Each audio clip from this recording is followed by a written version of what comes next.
ونصلي ونسلم على رسوله الكريم أما بعد فأعوذ بالله من الشيطان الرجيم بسم الله الرحمن الرحيم كذلك نقص عليك من أنباء ما قد سبق وقد آتيناك من لدنا ذكرا من أعرض عنه فإنه يحمل يوم القيامة وزرا خالدين فيه وساء لهم يوم القيامة حملا يوم ينفخ في الصور ونحشر المجرمين يومئذ زرقا يتخافتون بينهم إن لبثتم إلا عشرا نحن أعلم بما يقولون إذ يقول أمثلهم طريقة إن لبثتم إلا يوما صدق اللہ العظیم۔ اس سے پہلے آیات مبارکہ میں اللہ سبحانہ و تعالی نے حضرت موسیٰ علیہ السلام کے واقعات کا کچھ حصہ بیان فرمایا کہ اللہ نے جب انہیں نبوت سے سرفراز فرمایا اور ان پر اپنی قوم کی آزادی کے حوالے سے ذمہ داری ڈالی اور اس حوالے سے انہوں نے جو کردار ادا کیا اور اپنی قوم کو کس طریقے سے فرعونی مظالم اور ان کی استبداد سے آزادی دلائی، اس کا تذکرہ تھا۔ یہاں سے اللہ سبحانہ و تعالی قوموں کی حساب و کتاب کے لیے جو اس نے ایک دن قیامت کا مقرر کر رکھا ہے اس کا بیان اب شروع ہوتا ہے، اور اس کو اللہ نے ان الفاظ کے اندر سب سے پہلے بیان کیا کہ دیکھیں حضرت موسیٰ علیہ السلام کا واقعہ اور اس واقعات میں سے بھی وہ حصہ جو آپ کے لیے بیان کرنا ضروری تھا ہم نے آپ کے سامنے بیان کیا ہے، اور اس میں انسانیت کے لیے بہت عبرت اور اس کے اندر رہنمائی اور سبق ہے۔ فرمایا کذالک نقص علیک من انباء ما قد سبق، اسی طرح ہم آپ کو پڑھ کر سناتے ہیں گزشتہ واقعات میں سے اہم ترین حصہ کسی واقعے کا، تاکہ اس سے رہنمائی حاصل کریں، آپ اس سے درس لیں، آپ کی امت اس سے سبق سیکھے۔ اور جیسے موسیٰ علیہ السلام کو ہم نے کتاب تورات عطا کی اور بنی اسرائیل کی رہنمائی کے لیے ہم نے قانون انہیں عطا کیا، اسی طرح وقد آتیناک من لدنا ذکرا، یقیناً ہم نے آپ کو اپنے حضور سے ایک نصیحت، ایک کتاب، ایک قرآن، ایک ہدایت نامہ عطا کیا ہے۔ ذکرہ سے مراد قرآن مقدس ہے جو ہم نے آپ کو عطا کی ہے۔ اب اس قرآن مقدس کی تعلیمات سے جو بھی منہ موڑے گا تو یاد رکھیے نہ تو وہ دنیا میں کبھی کامیاب ہو سکتا ہے اور نہ ہی آخرت کے اندر وہ اللہ کی سزا سے بچ سکے گا۔ من اعرض عنہ، جو بھی اس سے منہ موڑے گا، اس سے اعراض کرے گا، تو فإنہ یحمل یوم القیامۃ وزرا، تو بے شک وہ اس منہ موڑنے کا بوجھ کل قیامت کے دن اپنے اوپر لادے ہوئے ضرور پیش ہوگا۔ وزرا خالدین فیہ، یہ بوجھ اس کے اوپر ہمیشہ رہے گا، اس نافرمانی اور اعراض کا بوجھ اس کے نیچے وہ دبا رہے گا۔ اور وساء لهم یوم القیامۃ حملا، کل قیامت کے دن اس سے برا بوجھ کوئی نہیں ہوگا جو انسان اٹھائے ہوئے ہوگا، اس جرم کے بوجھ میں وہ دبا ہوگا کہ اس نے اللہ کی تعلیمات سے منہ موڑا، انحراف کیا۔ آج ہم ذرا اپنے گریبانوں میں جھانکیں، آج کس قدر قرآن سے اعراض برتا جا رہا ہے۔ قرآن مقدس کی تعلیمات کو سمجھنا اور پھر ان کا خاص طور پر پریکٹیکل عملی نظام اور سسٹم اپنے معاشرے میں تو کہیں نظر نہیں آتا۔ اس کے مطابق نہ ہماری معاشرت ہے، نہ معیشت ہے، نہ سیاست ہے، نہ ہمارے معاملات ہیں،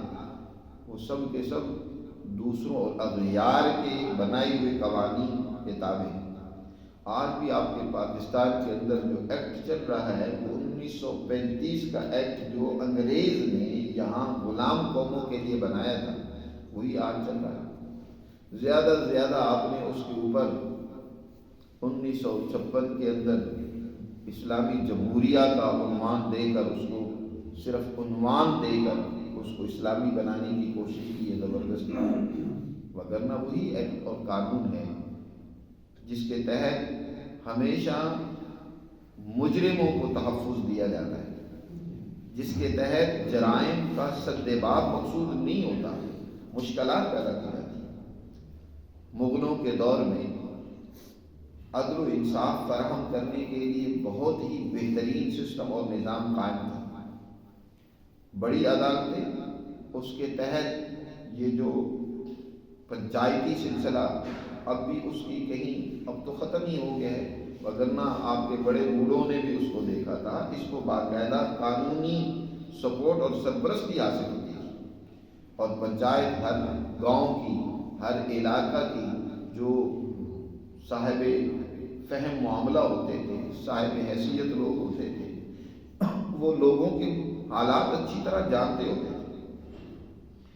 وہ اچھی طرح خبر اور واقفیت رکھتے تھے کہ واقعہ کیا رونما ہوا ہے، اس کے پیچھے حقائق کیا ہیں، اور وہ اپنی جہاں وہ ہوتے تھے وہیں وہ عدالت لگتی تھی اور ہر ایک کو اس کی دہلیز پر انصاف ملتا تھا۔ لیکن انگریز نے اولاً وہ سارا سسٹم ختم کر کے دور دراز بڑے شہروں کے اندر عدالتیں قائم کی، اور پھر عدالتوں میں بھی رسائی کے لیے آپ کو مہنگے وکیل کرنے پڑیں گے۔ پہلے تو ایک دیہات سے آدمی چلے دور دراز کا سفر کر کے خرچہ کر کے عدالت میں پہنچے، پھر وہاں پہنچنے کے بعد اولاً تو عدالت کو پتہ ہی کوئی نہیں ہے کہ اس بندے کے کیا واقعات و احوال ہیں، اس کا کیا ماضی ہے، اس کا کیا کردار ہے، یہ سچا ہے جھوٹا ہے، کیا واقعہ رونما ہوا۔ پھر ایک وکیل کے ذریعے سے آپ اپنی بات جج تک پہنچانے کی کوشش کرتے ہیں۔ اب وکیل مہنگے داموں آپ کو کرنا پڑتا ہے، اب وکیل مجرم بھی کر رہا ہے اور وکیل مدعی بھی کر رہا ہے۔ جس نے زیادہ پیسہ لگا کر کوئی چرب زبان تیز تراز وکیل کر لیا، وہ فیصلہ اپنے حق میں کروا لے گا، اور پھر وہ فیصلہ بھی آسانی سے نہیں ہوتا، تاریخوں پہ تاریخیں دیے جاتی ہیں۔ یہ طریقہ کار جو آج بھی ہمیں عدالتوں میں نظر آتا ہے، یہ دور انگریزوں کے دور کا طریقہ کار تھا۔ انگریزوں نے یہاں اس طریقہ کار کو رائج کیا تھا، اور آج تک آپ کے ملک میں یہی رائج ہے جی۔ تو اللہ کے قوانین سے انحراف ہے، عدل و انصاف کو معاشرے میں قائم کرنے کے حوالے سے کوئی کردار موجود نہیں ہے، اور نام کی اسلامی جمہوریہ ہے، نام کے مسلمان ہیں۔ قرآن جو سب سے زیادہ عدل پر زور دیتا ہے، آج سب سے زیادہ اسی عدل کا خون کیا جاتا ہے، اسی سے انحراف و اعراض کیا جاتا ہے۔ معاشرے میں ظلم اور لا قانونیت دن بدن بڑھتی چلی جا رہی ہے۔ تو قرآن سے اعراض، آپ کا پورا معاشی سسٹم اس وقت سرمایہ دارانہ اصولوں پر قائم ہے، جس کے اندر آپ قومی سطح پر اپنی معیشت کو قائم رکھنے کے لیے سود پر اپنی معیشت کا نظام استوار کرنا آپ کے لیے لازمی اور ضروری ہے۔ جب تک آپ سود پر قرضے لے کر اپنا کوئی بجٹ نہیں بنائیں گے، آپ ملک کا معاشی سسٹم چلا ہی نہیں سکتے۔ وہ ملک جس کی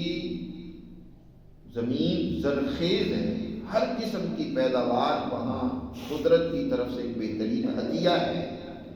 وہاں جہاں معدنیات لا تعداد اور انگنت موجود ہیں، جہاں کی صنعت و حرفت کی مہارت ماضی کے اندر ہر گھر کے اندر موجود تھی، ہر گھر بہترین کپڑا اور لباس بناتے تھے۔ بچپن میں ہم نے بھی دیکھا جولاہے کس طریقے سے بہترین قالینیں، کس طریقے سے بہترین کمبل، کھیس، دریاں، چادریں، اور ایسی نقش و نگاری ہوتی تھی اس خطے میں صنعت کے اوپر جس کی کوئی انتہا نہیں تھی۔ لیکن اس ساری صنعت کا بیڑا غرق کر دیا، تجارت کو تباہ برباد کر دیا، زراعت کا ستیہ ناش کر دیا، اور بس دوسرے ممالک سے وہ سارا کچھ مانگ کر لے کر وہ اپنی ساری دولت ان کے حوالے کر کے ملک چلایا جا رہا ہے۔ آگے تاگے کی سواریاں جیسی ہوتی ہیں، گویا کہ اس طریقے سے ملک کو چلانے کی کوشش کی جا رہی ہے، تو کب تک چلے گا؟ یہ سب اللہ کی قرآن سے انحراف و اعراض کا نتیجہ ہے۔ قرآن کہہ رہا ہے من اعرض عنہ، جو اس سے اعراض کرے گا اللہ کے اس ذکر سے. بنی اسرائیل نے جب اعراض کیا وہ سامری جیسے لوگوں کے پیچھے لگ گئے اور اس کو لیڈر بنا لیا تو وہ سزا کے مستحق ہے. ان کی شریعت اور قانون کے مطابق ہزاروں لوگوں کو قتل کیا گیا. صابری کو یہی دکھ ہوا تھا نا کہ یہ کیسے موسیٰ علیہ السلام ہزاروں لوگوں کے لیڈر بنے پھرتے ہیں, اکیلے سب لوگ ان کو اپنا رہنما مانتے ہیں, ان کی بات مانتے ہیں, ان کے پیچھے چلتے ہیں. میری لیڈری بھی چمکنی چاہیے. اس نے جو بچڑا بنایا تھا نا مان پرستش کے لیے نہیں بنایا تھا, اپنے آپ کو لیڈر بنانے کے لیے بنایا تھا کہ لوگ میرے پیچھے بھی چلیں, میری اتباع کریں. لیکن وہ تو قدرت نے پھر حضرت موسیٰ علیہ السلام کے ذریعے سے سامری کو بھی سخت سزا دی, ایسی بیماری میں مبتلا کیا کہ جو ہی کوئی آدمی اس کے قریب آتا ہے اسے آگ لگ جاتی ہے. اس لیے وہ کہتا ہے لا مساس, میرے قریب نہ ہو. وہ لیڈر بننا چاہتا تھا, اللہ نے ایسی بیماری میں مبتلا کر دیا کہ اب وہ لوگوں سے چھپتا پھر رہا ہے, بھاگتا پھر رہا ہے جنگلوں میں, بیابانوں میں, کوئی قریب میرے نہ آئے وگرنہ وہ تکلیف میں مبتلا ہو جاتا ہے. اسی طرح جھوٹے لیڈر جو ہوتے ہیں وہ قوم کو اپنے پیچھے لگا کر تباہی و بربادی کے راستے پر لے جاتے ہیں. قرآن نے یہ واقعات ذکر کیے. اصل انسانیت کے لیے رہنما اللہ کی کتاب ہے. اللہ کی تعلیمات کو جب تک ہم نہیں اختیار کریں گے, ظاہر اللہ کی تعلیمات انہیں سے ملے گی جنہوں نے تعلیمات کو سیکھا ہے, جنہوں نے اپنی زندگیاں اس پر لگائی ہیں, جنہوں نے ریسرچ کی ہے قرآن مقدس کی تعلیمات. ہم ان کو تو کیا سمجھتے ہیں, قومی دشمن سمجھتے ہیں, ان کو تو ملا سمجھتے ہیں, ان کو تو سمجھتے ہیں کہ وہ کوئی سمجھ بوجھ نہیں رکھتے. یہ بولے جن کو سوائے کھانے پینے عیاشی کے اور کچھ سوجھتا ہی نہیں ہے, سمجھتے ہی ہماری قوم کی مسائل کو حل کرنے کا کیا رکھتے ہیں, صلاحیت رکھتے ہیں. آپ کے قومی لیڈر جس کا ایک بڑا نام ہے, اس سے جب پوچھا گیا نا کہ تم لیڈر ہو, تمہاری کیا سب سے بڑی خواہش کیا ہے, انٹرویو کرنے والے نے اس سے پوچھا کیا بڑی خواہش ہے, تو وہ کہتا ہے کہ میری خواہش یہ ہے کہ میں جوان ہو جاؤں. جن کی سوچ جوانی کی ہو, محض خربستیاں کرنے کے لیے ایک لیڈر ہے, اس کی سوچ تو یہ ہونی چاہیے کہ میری قوم ترقی کرے, میرے ملک کا قرضہ اتر جائے, میرے ملک کی معیشت بہتر ہو جائے. نہیں, اس کو سوچ یہ لگی ہوئی ہے کہ بس میں جوان کسی طرح ہو جاؤں اور پھر وہی مستیاں کروں جیسے پہلے کرتا ہوں. تو جن کی سوچ سوائے مستیوں کے اور کچھ نہیں ہے, انہوں نے انسانیت کے لیے نظام بنانا ہے, انسانیت کو ترقی دینی ہے. وہ قرآن کا پتہ نہیں, کلمہ درست آتا نہیں ہے, اور اللہ کے دین سے انحراف و اعراض ہے, خواہش پرستی ہے. ایسے لوگ تو پھر دنیا کے اندر بھی سزا پاتے ہیں, اور ایسے سامریوں کے پیچھے چلنے والی قوم بھی پھر کیا ہے وہ سزا کی مستحق ہوتی ہے. جو جنہوں نے سامری کے پیچھے موسیٰ علیہ السلام کے دور میں پیچھے لگ کر انہوں نے شرک اور اس جرم کا ارتکاب کیا, ہم سب کو قتل کیا گیا. یہ اس قابل نہیں ہے کہ ان کو زندہ رکھا جائے. یہ تو رہے, زندہ رہے تو اور انتشار پیدا کریں, لہذا ان کو سزا دی گئی, ان کو قتل کیا گیا. تو ایسی قوموں کو ضرور سزا ملتی ہے. تو فرمایا من اعرض عنہ, جو اس قرآن سے اعراض کرے گا تو وہ اس کا بوجھ قیامت کے دن بھی اٹھائے گا, اور اس سے برا بوجھ کوئی نہیں ہوگا. یوم ینفخ فی الصور, وہ دن کون سا ہوگا جس دن سور میں پھونک مارا جائے گا. یہ سور میں پھونک مارنا نرسنگا قدیم زمانہ سے طریقہ چلا آتا ہے. جب لوگوں کو اکٹھا کرنا ہوتا تھا تو اس کے لیے بغل بجایا جاتا تھا. یہ چینیوں میں, ہندوستانیوں میں, ایرانیوں میں, مختلف قوموں میں لوگوں کو اکٹھا کرنے کا ایک طریقہ کار تھا. قرآن مجید نے بھی اس کو ہی یہاں سمجھانے کے لیے بیان فرمایا. ضروری نہیں ہے کہ وہ وہاں اس دن بھی کوئی ایسے سور پھونکا جائے, یا یہ بھی ممکن ہے جب قرآن نے کہا ہے بہر صورت لوگوں کو اکٹھا کرنے کے لیے ایک آواز ہوگی, بہت تیز آواز ہوگی. یہ دنیا کا تو جو ہم بغل وغیرہ بجاتے ہیں لوگوں کو اکٹھا کرنے کے لیے, ایک محدود درجے تک لوگوں تک اس کے ذریعے آواز پہنچ سکتی ہے نا. یا آج کل جدید آلات کے ذریعے سے مثلا آپ نے پیغام کوئی نشر کر دیا کہ لوگوں اکٹھے ہو جاؤ فلاں دن, آپ اکٹھا کرنا چاہتے ہیں. جیسے ایک آج سیاسی جماعت نے اپنے ورکروں کو اسلام آباد میں اکٹھا کرنے کی کوشش کی اور کر رہی ہے، وہ بھی ایک طریقہ کار ہے لوگوں کو اکٹھا کرنے کی۔ کل قیامت کے دن بھی اللہ ساری انسانیت کو اکٹھا کرے گا۔ اس وقت اللہ کی طرف سے جو آواز ہوگی اس کو نفخ سور سے تعبیر کیا جاتا ہے کہ سور میں پھونکا جائے گا، آواز اس میں ایک بغل کے ذریعے سے، ایک آواز کے ذریعے سے سب تک یہ پیغام پہنچایا جائے گا کہ لوگوں سب اکٹھے ہو جاؤ اللہ کے دربار میں، اور سب اللہ کے دربار میں حاضر ہوگی۔ قرآن میں ہے وَنَحْشُرُ الْمُجْرِمِينَ يَوْمَئِذٍ زُرْقًا، جو مجرم ہوں گے جنہوں نے دنیا میں جرم کیے، انسانیت پر ظلم کیا، اللہ کے قانون سے انحراف و اعراض کیا، وہ جمع ہوں گے اس طرح کہ ان کی آنکھیں بے نور ہوں گی، اندھی ہوں گی۔ وہ دنیا میں اللہ کے نور سے اندھے بنے تھے، اللہ کی ہدایت سے اندھے بنے تھے، کل قیامت کے دن وہ بے نور آنکھوں کے ساتھ، اندھے پن کے ساتھ، جیسے قرآن میں دوسری جگہ پر آیا نا من اعرض عن ذکری فإن له معیشة ضنکا ونحشره یوم القیامة اعمی، قیامت کے دن ہم ان کو اکٹھا اٹھائیں گے، جمع کریں گے، اکٹھا کریں گے اس طرح کہ وہ اندھے ہوں گے۔ یہاں زرقا کے الفاظ قرآن نے بیان فرمائے، دوسری جگہ اعمی، اندھے پن کے لیے وہ لفظ واضح طور پر استعمال ہوتا ہے۔ زرقا اگرچہ شدت دہشت سے آنکھیں جب نیلی ہو جائیں، ان کی آنکھوں کی وہ سیاہی پتلی جس کے اندر نور ہوتا ہے وہ بھی ختم ہو جائے، اس کو زرقا کہتے ہیں، اور مراد اس سے بے نور ہو جانا، آنکھوں کا اندھا ہو جانا ہے۔ تو اندھے پن کے ساتھ وہ کل قیامت کے دن جمع ہوں گے، وہ کہیں گے یا رب لما حشرتنی اعمی وقد كنت بصیرا، اے اللہ کیوں آج تو نے ہمیں اندھا کر دیا، دنیا میں تو ہمیں نظر آتا تھا۔ اللہ تعالیٰ فرمائے گا قال كذلك اتتك آیاتنا فنسیتها وكذلك اليوم تنسى، دنیا میں میری آیات، میرا قرآن، میری تعلیمات تمہارے پاس آئیں لیکن تم اندھے بنے رہے، خواہشات میں ڈوبے رہے،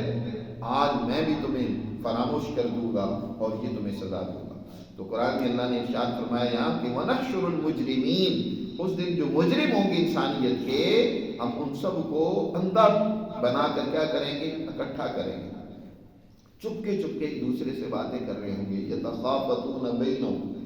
آپس میں باتیں کر رہے ہوں گے، ایک دوسرے سے پوچھیں گے کہ اس سے پہلی زندگی میں تم کتنا رہے، یعنی برزخ میں، قبر میں، یا قبر سے بھی پہلے کی جو زندگی ہے اس میں کتنا رہے، إِن لَبِثْتُمْ إِلَّا عَشْرًا، آپس میں ایک دوسرے کو کہیں کہ وہاں زیادہ سے زیادہ ہفتہ عشرہ رہے ہوں گے، 7-10 دن رہی ہیں، اس سے زیادہ نہیں رہے، وہ ہماری زندگی تو صرف 10 دن کی تھی۔ لیکن اللہ تعالیٰ ارشاد فرماتے ہیں نحن اعلم بما یقولون، جو آپس میں وہ باتیں کر رہے ہیں ہم خوب سن رہے ہیں، جانتے ہیں کیا کہہ رہے ہیں۔ ان میں جو سب سے زیادہ ان کا ہوشیار لیڈر ہوگا، جو بڑا دنیا میں ہوشیار بنا پھرتا تھا، اذ یقول امثلهم طریقۃ ان لبثتم الا یوما، جو ان کا سب سے زیادہ ہوشیار اور زیرک چالاک ہوگا، وہ کہے گا نہیں نہیں تم دنیا میں صرف ایک دن اور ایک رات رہے، الا یوما، ایک دن تم دنیا میں رہے۔ بلکہ قرآن میں دوسری جگہ پر تو اللہ نے ارشاد فرمایا کہ وہ کہیں گے عشیۃ او ضحاھا، کہ ایک صبح یا ایک شام اتنا دنیا میں تم رہے۔ صبح کا وقت تھوڑا سا جو ہوتا ہے جب لوگ